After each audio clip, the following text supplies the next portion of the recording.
छात्रछात्री मानक स्वागत और शुभ संध्या। आज भिडियो आम गुरुप्रसाद महांती कविता उपरे विशेष भाव में आलोचना करवा।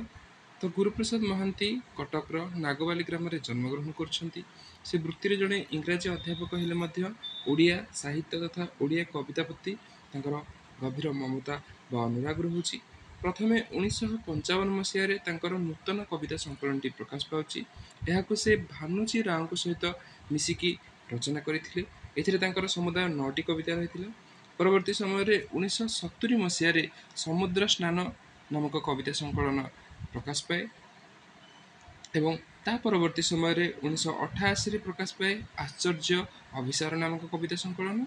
एवं ये जो समुद्र स्नान कविता संकलन अच्छी एथिरे कविता से परवर्ती समय केंद्र साहित्य एकाडेमी पुरस्कार लाभ करते।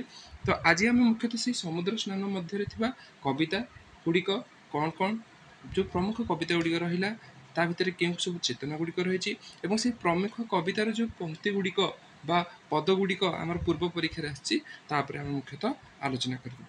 तो जदि आम देखा तो ये समुद्र स्नान संकलन में रही मुख्य कविता गुड़िक हो चंपा फूल, कपोत कपति, गोबर गणेश। बहुत गुड़ी कविता रही कि मुख्य भाव में दर्शित होती क्यों कविता गुड़िक पूर्वर प्रश्न में आसी परवर्ती समय प्रश्न में आसबार आशंका रही संभावना रही। हलका सानाल्य, निहित गोधूली, हरेकृष्ण दास,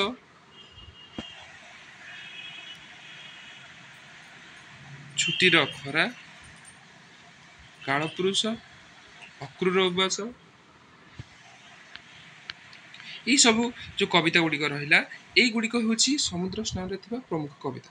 तो ये कविता गुड़िक आपणकर नोट्रे लिखि दिंतु जहाँकि परवर्ती समय आपन को परीक्षा बेस सहायक हम। तो चलो देखा ये जो कविता गुड़िक रहा प्रमुख कविता तो से मध्यरु कौन कौन सब पद गुड़िक पूर्वर परीक्षा आसी परवर्ती समय आसबार संभावना रही। तो मु निम्न किसी पद को स्थानित कर देखा। तो प्रथम आम देखा जब गोबर गणेश कवितार से जो पदटी पूर्वर आसी आसबार संभावना अच्छी मुख्य पदटी हूँ ये पदटी मो नुहे धूपर हिरो गर्ल स्कूल चुंबन बा चंपुर नायक चारुकला अभाव मुठारे तार सिल्क लुगा तलु गोल छाती जेबे उंकी मारे। तो ये आपण नोट्रे स्थानित कर दिंतु। परवर्ती समय देखा गोबर गणेश आउ एक पद जे काठ जोड़ी ढेउ डेई आसी नाही कटक सहर मनर विकृति मोर ए देह मनर विकार ए आखि आगरे मोर गोल छातीर संभार। अर्थात क्वेश्चन आसबार जे गोबर गणेश कवितार क्यों नदीर बा क्यों तीरर कूलर वर्णना रही हम काठ जोड़ी तीर।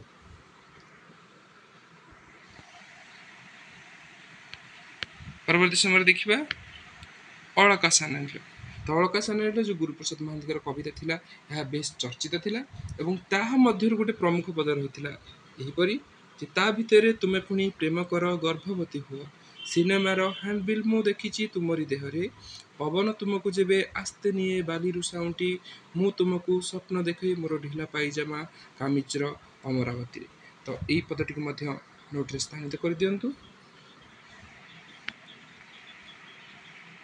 परवर्ती समय देखा हरिकृष्ण दास 2 नंबर कविताटी को एथिरे जो पदटी रही सी हूँ संध्या केबे जली जाए गाढ़लाल बणनिया परी आकाशर कला धला बौदर पहाड़ उपरे संध्या पुणी केबे निभे कूड़ कूड़ कला कला बौद भितरे कोईला चुलीर शेष झिकिमिकी रड़निया परी।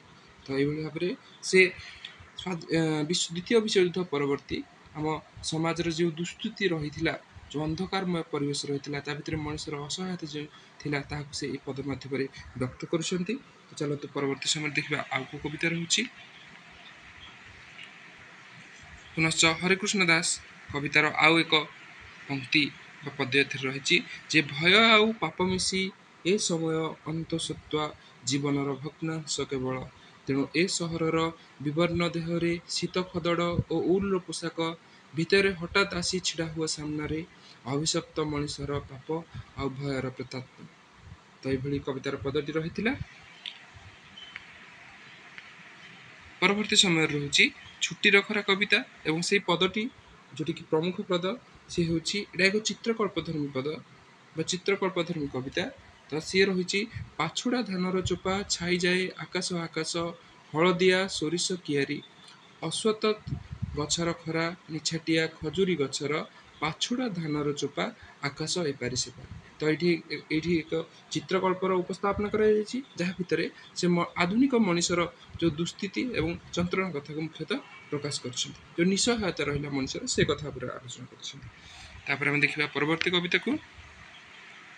ତ ଏଇ କବିତାଟି କାଳପୁରୁଷ କବିତାର ଏଇ କବିତାଟି ହେଉଛି କାଳପୁରୁଷ କବିତାର ଏକ ମୁଖ୍ୟ ପଦ।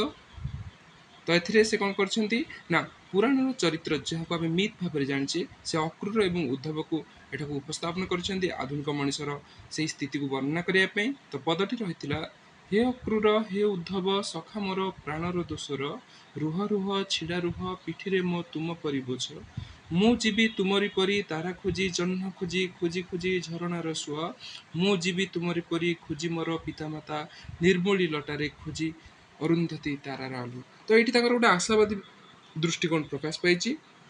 ମୁଖ୍ୟତଃ ମଣିଷର ଅସହାୟତା ସେଇ ଯନ୍ତ୍ରଣା କଥା କହିଛନ୍ତି, ତା ସହିତ ତାଙ୍କର ଯେଉଁ ଆଶାବାଦୀ ଦୃଷ୍ଟିକୋଣ ଥିଲା ଯେ ଭବିଷ୍ୟତରେ ଏହି ଦୁଃସ୍ଥିତିର ସମାଧାନ ହୋଇପାରିବ ତାହା ମଧ୍ୟ ଏ ପଦାରେ ପ୍ରକାଶ ପାଇଥାଏ। ତ ପରବର୍ତ୍ତୀ ସମୟରେ ଦେଖିବା ଆଉ କ'ଣ ସବୁ କବିତା ରହିଲା। ତାପରେ ଏଥିରେ କାଳପୁରୁଷର ଆଉ ଏକ ମିଥ୍ ଧର୍ମୀ କବିତାର ପଦଟି ରହିଛି। ସେଥିରେ ପରୀକ୍ଷିତ ରାଜା ଯେଉଁ ମିଥ୍ ଚରିତ୍ରଟି ରହିଛି ତାକୁ ସେଠାରେ ଉପସ୍ଥାପନା କରିଛନ୍ତି। ତାହା ସହିତ ସେ ଏକ ବିଚିତ୍ର ଏକପାଦ ବିଶିଷ୍ଟ ବୃଷଭର ମଧ୍ୟ ଉପସ୍ଥାପନ କରିଛନ୍ତି। ତ ପଦଟି ଥିଲା ଏହିପରି ଆହେ ରାଜା ପରୀକ୍ଷିତେ ଦଂଶନ ତୁମର ଦେହାନ୍ତ ହେଲା ତ ରାଜା ପ୍ରାୟଶ୍ଚିତ ଗୋଟିଏ ପାପର କିନ୍ତୁ ମୋର ସମ୍ମୁଖରେ ଏ ବିଚିତ୍ର ଏକପାଦ ବିଶିଷ୍ଟ ବୃଷଭ ପୁଣି ଏକ ଭଦ୍ରଲୋକ ଧଳା ଧୋତି ପଞ୍ଜାବୀ ଓ ଧଳା ଟୋପି ଧଳାକାର ବର୍ଣ୍ଣ ପୁଣି ଈଷତ୍ ପିଙ୍ଗଳ ଯୁଷ୍ଟିର ଆଘାତ ଆଉ ବୃଷଭର ଆର୍ତ୍ତନାଦ ଏ କାକ ତୀର୍ଥରେ ରାଜା ଶେଷକ୍ରିୟା ସମାପ୍ତ ତୁମ। ତ ଏଇଭଳି ଭାବରେ ସେ ମୃତ୍ୟୁର ଆଗମନର କଥା କହୁଛନ୍ତି ଏବଂ ମଣିଷର ଅସହାୟତା କଥାକୁ ମଧ୍ୟ ଉପସ୍ଥାପନ କରୁଛନ୍ତି। ତ ଚାଲନ୍ତୁ ଦେଖିବା ପରବର୍ତ୍ତୀ ସମୟରେ ଆଉ କ'ଣ କବିତା ଏଥିରେ ରହିଲା। ଏଥିରେ କବିତା ରହିଛି ଅକ୍ରୁର ଉପବାଚ ଏବଂ ଏଥିରେ ସେ ସନ୍ଧ୍ୟା ଦ୍ୱିତୀୟ ବିଶ୍ୱଯୁଦ୍ଧ ପରବର୍ତ୍ତୀ ସମୟରେ ଯେଉଁ ସନ୍ଧ୍ୟା ପ୍ରଥମ ଅବସ୍ଥାରେ ସନ୍ଧ୍ୟା ଶୀତଳତାର ବାର୍ତ୍ତା ନେଇକି ଆସୁଥିଲା, ଶାନ୍ତିର ବାର୍ତ୍ତା ନେଇକି ଆସୁଥିଲା, କିନ୍ତୁ ଦ୍ୱିତୀୟ ବିଶ୍ୱଯୁଦ୍ଧ ପରବର୍ତ୍ତୀ ସମୟରେ ତାହା କେମିତି ଏକ ଅନ୍ୟ ରୂପ ଧାରଣ କରିକି ଆସୁଛି, ମଣିଷକୁ ଦୁଃଖ ଯନ୍ତ୍ରଣା ଦେବା ପାଇଁ ଆସୁଛି, ତାକୁ ଏକ ପଦ ମାଧ୍ୟମରେ ଦର୍ଶାଇ ଦେଇଛନ୍ତି ଯେ ସନ୍ଧ୍ୟା ସେ ଦୂରାଗତ କ୍ଲାନ୍ତ ବାଟୋଇର ନିସ୍ତେଜ ଆଖିରେ ଆଣି ଅସରନ୍ତି ବାଟର ନିରାଶା। ଏହି ପଦଟି ହେଉଛି ଏକ ଚିତ୍ରକଳ୍ପ ଧର୍ମୀ ବା ପ୍ରତୀକ ଧର୍ମୀ ପଦ। ତ ଏହି ପଦଟି ପରୀକ୍ଷାରେ ଆସିବାର ସମ୍ଭାବନା ରହିଛି କାରଣ ଏହା ଏକ ପ୍ରମୁଖ ପଦ। ଏବଂ ତାପରେ ଆମେ ଦେଖିବା ଗୁରୁପ୍ରସାଦ ମହାନ୍ତିଙ୍କର ଆଉ ଏକ ବିଶିଷ୍ଟ କବିତାର ପ୍ରମୁଖ ପଦକୁ, ଯାହା ହେଉଛି କବିତାର ନାଁ ସଞ୍ଜୟ ଓ ଧୃତରାଷ୍ଟ୍ର ସମ୍ବାଦ।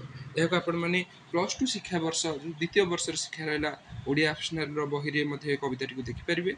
ଏଥିରେ ମୁଖ୍ୟତଃ ଗୁରୁପ୍ରସାଦ ମହାନ୍ତି ମହାଭାରତର ବା ପୁରାଣର ପୃଷ୍ଠକୁ ଚାଲି ଯାଇଥିଲେ ଏବଂ ସେଇଠି ଶ୍ରୀକୃଷ୍ଣ ଅର୍ଜୁନଙ୍କୁ ଯେଉଁ ଶିକ୍ଷା ଦେଇଥିଲେ ସିଏ ହେଉ ସର୍ବ ଘଟେ ନାରାୟଣ ବା ସକଳ ଘଟେ ନାରାୟଣ ସେହି ତତ୍ତ୍ୱ ଉପରେ ବା ଜୀବନର ସାର ତତ୍ତ୍ୱ ଉପରେ ବା ସେ ଅର୍ଜୁନଙ୍କୁ ଯେଉଁ ବିଶ୍ୱରୂପ ଦର୍ଶନ କରେଇକି ସବୁକିଛି ମିଥ୍ୟା ଏବଂ ସେ ହିଁ କେବଳ ସତ୍ୟ ବୋଲି କହିଥିଲେ ସେଇ ତତ୍ତ୍ୱଟି ଏଥିରେ ପ୍ରକାଶ ପାଇଛି।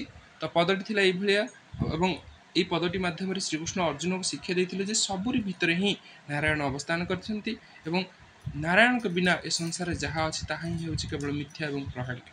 ତ ପଦଟି କ'ଣ ରହିଥିଲା ନା ଅର୍ଜୁନ କହୁଛନ୍ତି ଯେତେବେଳେ ଶିକ୍ଷା ପାଉଛନ୍ତି ଶ୍ରୀକୃଷ୍ଣଙ୍କ ଠାରୁ ସେ ପଦଟି କହୁଛନ୍ତି ଯେ ଯେହେତୁ ଆପଣ ମୋତେ ଶିକ୍ଷା ଦେଲେ ମୋ ତୀରର ତୀକ୍ଷ୍ଣ ମୁନ ଭିତରେ ଆପଣ ମୋ ଧନୁର ହୁଙ୍କାରରେ ଆପଣଙ୍କ ଶଙ୍ଖ ଧ୍ୱନି ଆପଣ ହିଁ ବିକଳାଙ୍ଗ ଆହତ ସୈନିକ ମୋ ନିର୍ଦ୍ଦୟ ଅସିଘାତ ଖୁଣ ରକ୍ତରେ ଆପଣ କରିବେ ହତ୍ୟା ଆପଣଙ୍କୁ।